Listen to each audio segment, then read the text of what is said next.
37. Atos, capítulo 4, versos 36 e 37.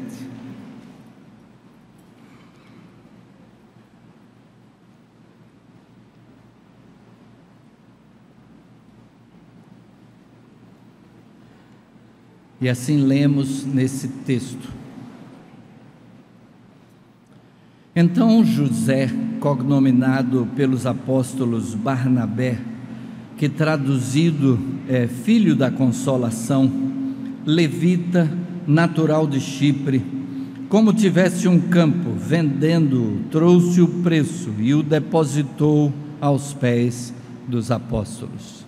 Vamos orar. Senhor Deus, louvamos o Teu nome, porque Tu és merecedor de toda honra, todo louvor e toda glória. Apresentamo-nos diante de Ti, Pai, entendendo o Teu grande amor por nós, e colocamo-nos em resposta a esse amor, pedindo que Tu aumentes o nosso amor por Ti, pelo nosso próximo, pela expansão do Teu reino. Assim, Senhor, fala ao nosso coração nesta hora, conforme a Tua vontade. É o que nós te pedimos em nome de Jesus. Amém. Amém.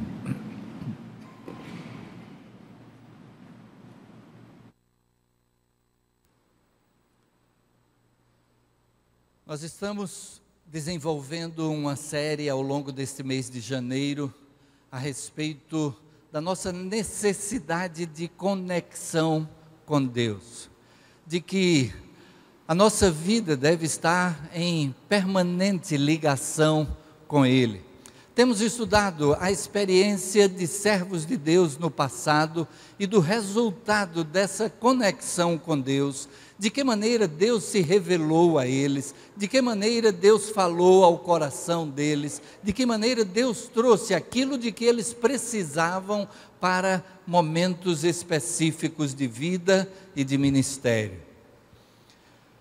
Nós temos estudado o livro Conhecendo Deus e Fazendo a Sua Vontade, e nesse livro é apresentado que quando nós nos dispomos a servir a Deus, nós somos apresentados a situações de crises de fé. Uma crise de fé é um momento quando somos desafiados a fazer alguma coisa como obediência a Deus, seguindo a orientação de Deus, mas quando muitas vezes, humanamente falando, não seria sensato. Ontem mesmo estávamos mencionando, na posse do pastor Davidson, lá na Igreja Batista Esperança, em Jardim Muribeca, que o pastor Davidson foi pastor da Igreja Batista em Engenho Velho, em Jaboatão. Ele estava ali já havia muitos anos, um ministério estabelecido, mas de repente Deus tocou no seu coração e ele deixou aquela igreja, uma grande igreja que tinha respeito por ele, que o amava, tinha um ministério bem estabelecido, e foi assumir um campo missionário lá na cidade de São Domingos, no agreste de Pernambuco. Eu imagino como aquele foi um momento de crise de fé. Será que é isso mesmo que Deus está pedindo? Será que eu não estou dando um passo negativo na vida e no ministério? Temos entre nós aqui o pastor Juarez. Esta manhã é alegria tê-lo conosco, pastor Juarez. Ele foi membro desta igreja e de repente recebeu o desafio de ir lá para Gravatá. E ele deixou... São Bento do Una, perdão Juarez, São Bento do Una. E assumiu esse desafio. Imagino que deve ter sido também uma grande crise de fé. Quando nos dispomos a servir a Deus, somos confrontados com crises de fé. Esse texto que nós lemos é a primeira menção a um homem de uma certa importância na igreja cristã primitiva, Barnabé. Primeira menção a ele, e que é feita aqui nesse livro de Atos. Mas Quem era Barnabé? Barnabé era da tribo de Levi, de uma família que tinha se fixado na ilha de Chipre, e ali ele nasceu em Chipre. A gente conhece o cântico que diz que era seu nome Barnabé, natural de Chipre. Barnabé, antes da conversão de Saulo, muito provavelmente, ele liderava o grupo que, dentre os cristãos, era composto de judeus, mas nascidos fora de Jerusalém, os chamados helenistas, aqueles que haviam nascido fora de Israel. João Marcos, que era de Jerusalém, era seu primo, o mesmo que veio a escrever o Evangelho de Marcos. Clemente de Alexandria, teólogo e escritor erudito do segundo século, ele cita que Barnabé estava entre aqueles 70 que foram enviados por Jesus a evangelizar. Clemente tinha informação de que Barnabé estava no meio daquele grupo enviado pelo Senhor Jesus. E a gente vai ver que o caráter de Barnabé e a sua aproximação com Deus, a sua conexão com Deus, eles se tornam evidentes em várias situações e pela maneira como ele aceitou desafios, justamente momentos que poderíamos chamar de crises de fé. Barnabé foi alguém que aceitou desafios colocados diante dele pelo Senhor Jesus Cristo. Vamos citar alguns momentos na vida de Barnabé. Em Atos capítulo 9, no verso 27, nós temos o momento quando Saulo, tendo se convertido, tendo tido um encontro com Jesus a caminho de Damasco, agora volta a Jerusalém. E a igreja em Jerusalém está receosa. A igreja não sabe se aquela conversão de Saulo poderia ser uma artimanha para conhecer a igreja e então lançar mão dos crentes, prendendo-os e levando-os mesmo até a morte. A igreja está receosa. Barnabé tem ali um desafio: descobrir se Saulo havia tido uma conversão verdadeira ou se era apenas na aparência. E ele tem um encontro com Saulo, e ele tem a convicção de que o que havia acontecido na vida de Saulo era genuíno, e ele então toma Saulo ao seu lado e o apresenta à igreja. Ele encara o desafio de confrontar aquele que estava perseguindo a igreja, que estava levando à prisão, que concordou no apedrejamento de Estevão. Barnabé aceitou o desafio de acolher Saulo e apresentá-lo aos apóstolos. Em Atos capítulo 11, ele é enviado pela igreja de Jerusalém a Antioquia. A partir do verso 19 até o verso 30, a igreja estava em expansão, mas pregando o evangelho apenas aos judeus. Mas alguns, dentre aqueles helenistas que passaram para Antioquia, desavisadamente, podemos dizer assim, mas inspirados pelo Espírito Santo, começaram a anunciar o evangelho também a não-judeus. E a igreja em Jerusalém ouviu a respeito disso. O que é que está acontecendo em Antioquia? Não-judeus estão sendo evangelizados, não-judeus estão sendo incluídos na igreja. Quem é enviado pela igreja? Barnabé. Alguém que tinha facilidade na comunicação com os helenistas e que agora vai dar um passo a mais, sendo confrontado com aquela experiência entre os gentios, entre os não-judeus. Barnabé aceita o desafio e vai até Antioquia. E é interessante que ali em Antioquia ele vê o agir de Deus e convida Saulo a se incorporar naquela equipe de trabalho, naquela igreja, e durante 1 ano eles pregam o evangelho, ensinam aquela igreja ali em Antioquia, e ali em Antioquia são os discípulos pela primeira vez chamados de cristãos. A vida de Barnabé, aquele primeiro líder daquela igreja, depois na companhia de Saulo, mas Barnabé era quem estava na liderança. O nome de Barnabé é citado primeiro nos textos até o capítulo 13 do livro de Atos. Barnabé estava na liderança. Esse líder tinha uma vida próxima do Senhor Jesus Cristo. Ele tinha comunhão com o Senhor Jesus Cristo a ponto de que aquela igreja, sob a sua liderança, recebe o apelido de cristãos. Aqueles crentes são chamados então de cristãos, os que são seguidores de Cristo. Mais adiante, no capítulo 13, junto com Saulo, ele é desafiado a uma obra ainda maior. Eles estavam ainda na liderança daquela igreja ali em Antioquia. Outros líderes já haviam surgido. O início desse capítulo 13 menciona 5 pessoas que exercem liderança, que estão diante daquela igreja e estão reunidos em oração. Quando o Espírito de Deus fala ao coração dizendo: separai-me a Barnabé e a Saulo para a obra a que os tenho chamado. E acho interessante de como o Espírito de Deus já havia falado a Barnabé e a Saulo.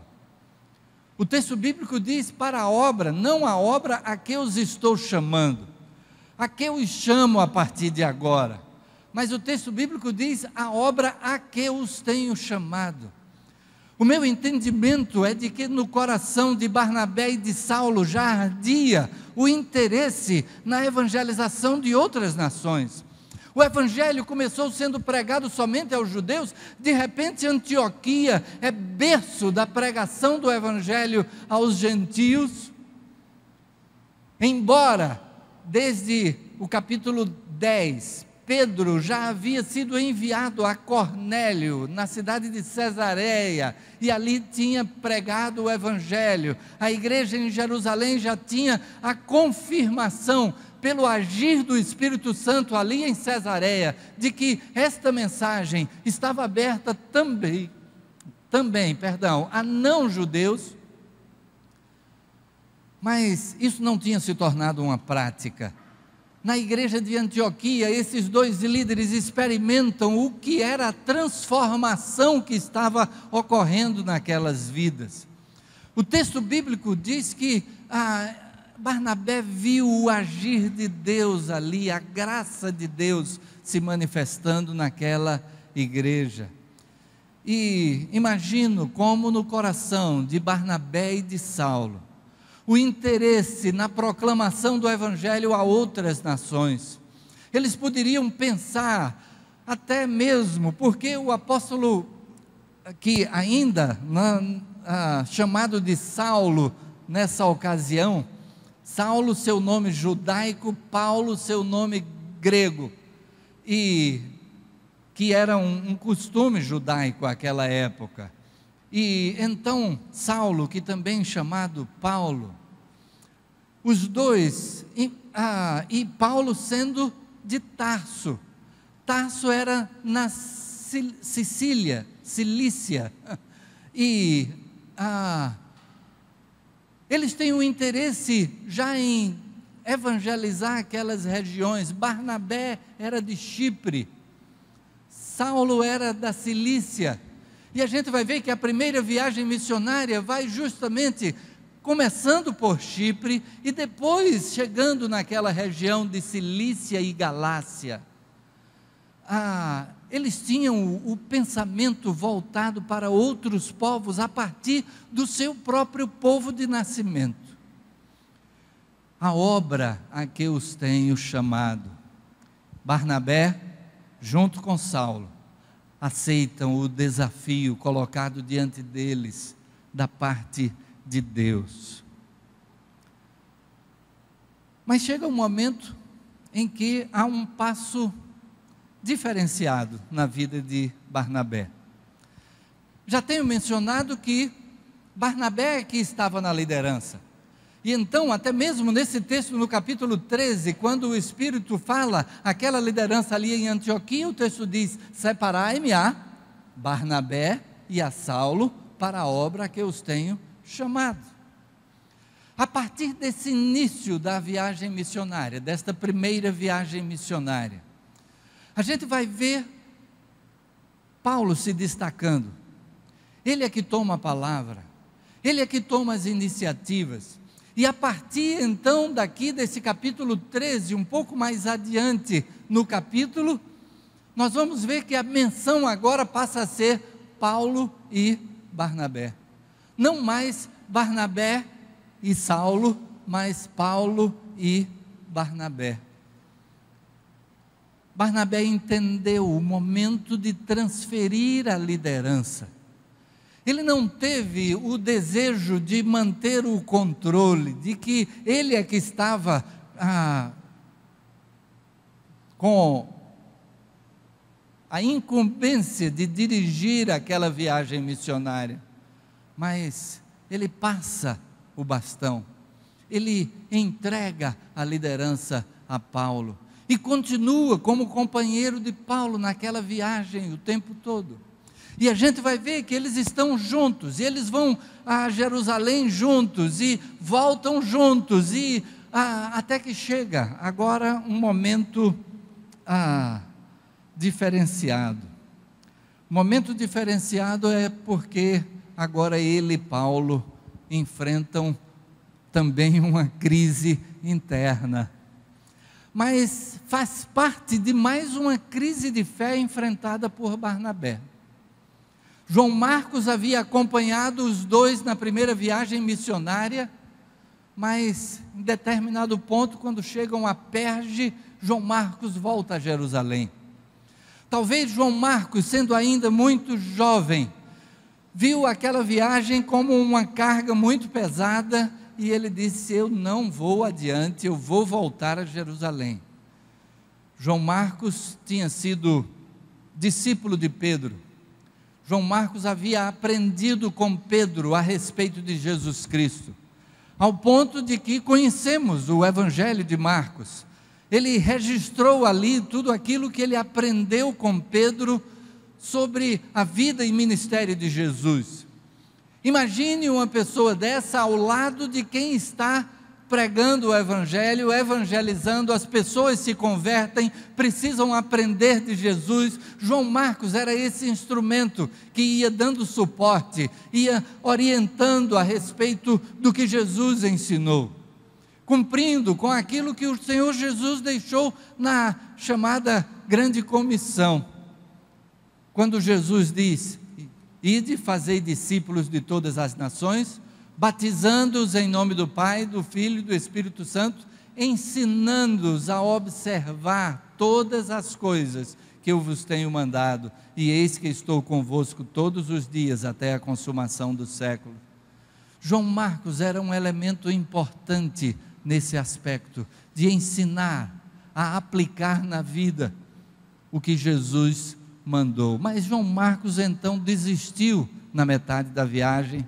Saulo deve ter ficado irado com ele, e talvez o restante da primeira viagem foi Saulo pensando assim: poxa, como João Marcos está fazendo falta, como seria bom que ele estivesse aqui e a gente pudesse continuar pregando e ele dando firmeza, orientando, ensinando a respeito de Jesus Cristo. Mas na segunda viagem missionária, João Marcos diz: eu topo ir desta vez com firmeza. E Barnabé então diz: vamos levar João Marcos novamente. Só que Saulo diz: de jeito nenhum, ele abandonou a gente no meio do caminho, a gente precisa de gente que segure realmente nas cordas até o final. Precisamos de gente que esteja junto por toda a viagem. E Paulo então disse: Barnabé não vai conosco. E aí agora, Barnabé, com o desafio da restauração, com o desafio de dar uma segunda chance, entendendo que é isto que Deus faz conosco, Deus nos dá sempre uma segunda chance.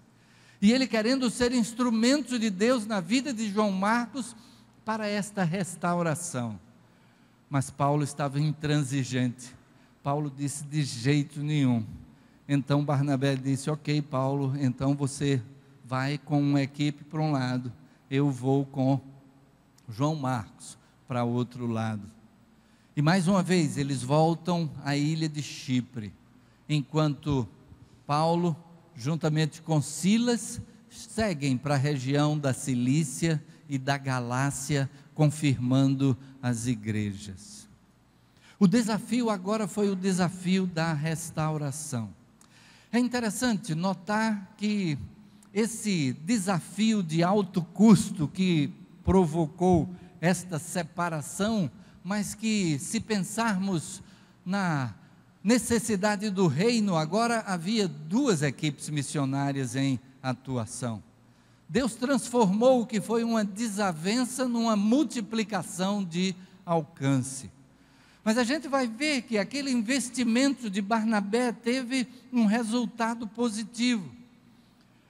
A gente vai ver que as referências que Paulo faz a João Marcos posteriormente são menções positivas. Em Colossenses capítulo 4, versículo 10, saúda-vos Aristarco, prisioneiro comigo, e Marcos, primo de Barnabé, sobre quem recebestes instruções, se ele for ter convosco, acolhei-o.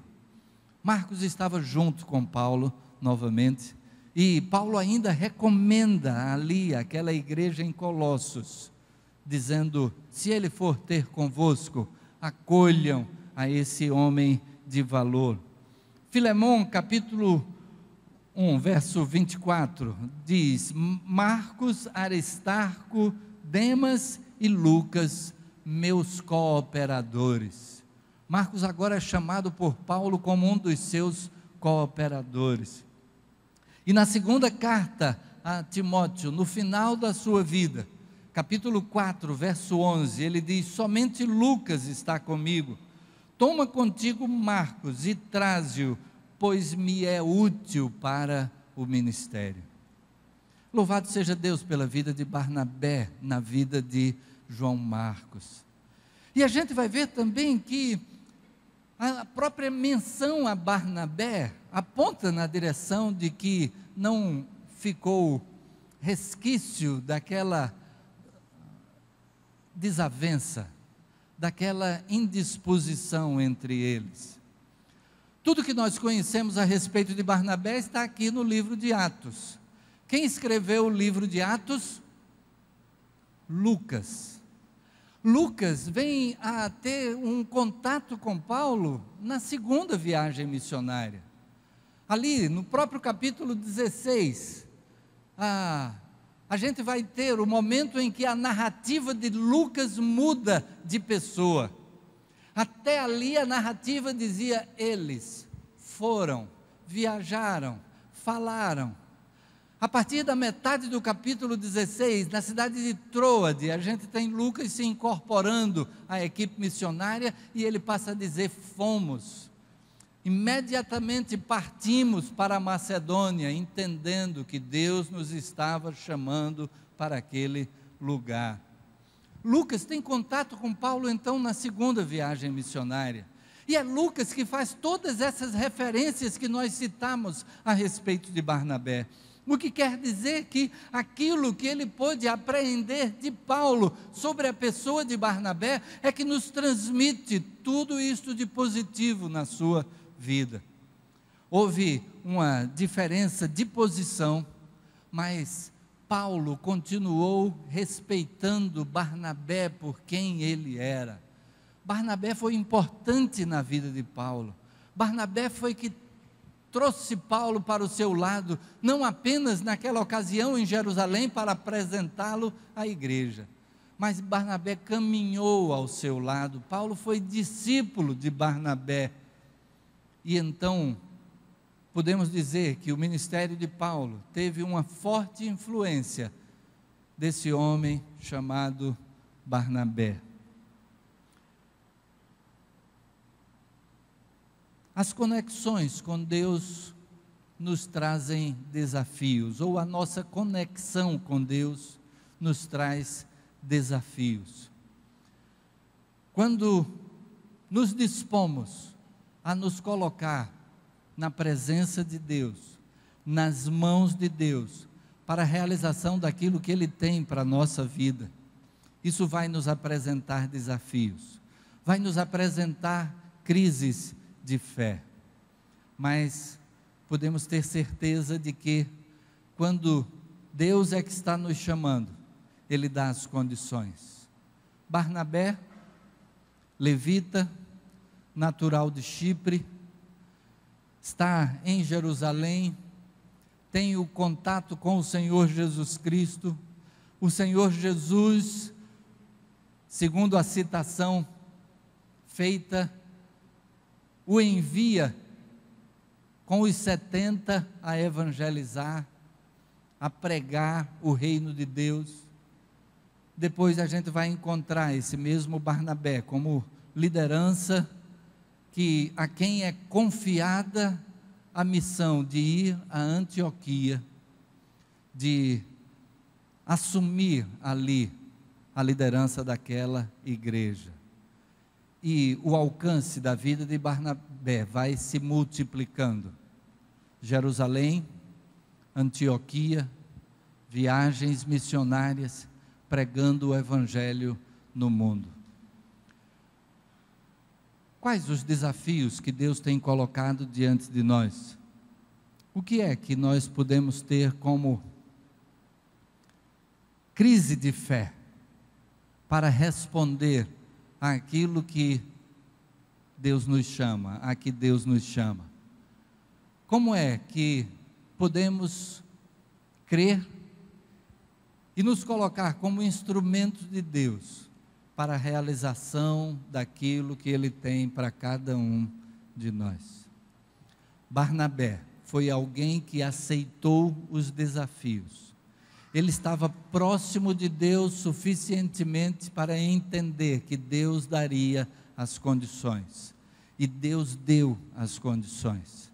Deus fez com que aquele homem que nos é apresentado no texto lido a princípio, no capítulo 4, de que havia ali no meio da congregação um homem chamado Barnabé, cujo coração foi movido por Deus para vender a sua propriedade e trazer e colocar aos pés dos apóstolos, e que chegou até nós o resultado da sua vida. A sua maneira de dedicação ao Senhor atravessou séculos e chegou até nós. O que é que Deus tem para cada um de nós? Não sabemos, mas aquilo a que Deus nos desafia é algo que Ele vai dar a condição de cumprir. É algo que Ele é que vai fazer transpor os obstáculos, as barreiras, as dificuldades. Ele é que vai suprir em todas as necessidades. Ele é que vai trazer um alcance muito maior do que podemos esperar. Nós temos agora o nosso momento de dedicação de dízimos e ofertas. E é um momento de dedicação de vida. Nós, ao trazermos a nossa oferta, é como parte da nossa vida. Não simplesmente para trazer para Deus algum dinheiro. Ele não precisa do nosso dinheiro. Ele é dono de todas as coisas. Mas é algo que nós entendemos que devemos dedicar a Ele como algo que faz parte da nossa vida, que é colocada em adoração ao seu nome.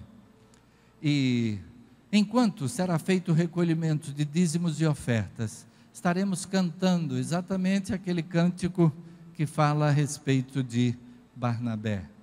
era seu nome, Barnabé, natural de Chipre.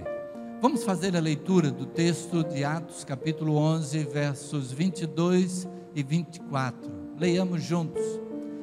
E enviaram Barnabé, porque era homem de bem e cheio do Espírito Santo e de fé. Louvado seja Deus, porque podemos ter, na dependência do seu Espírito, a condição de enfrentar os desafios que Ele coloca diante de nós, para a sua honra e sua glória. Amém. Os amigos que nos visitam, não se sintam pressionados a participar deste momento. Se desejarem fazê-lo, estejam à vontade, mas de forma alguma sintam-se pressionados a isso.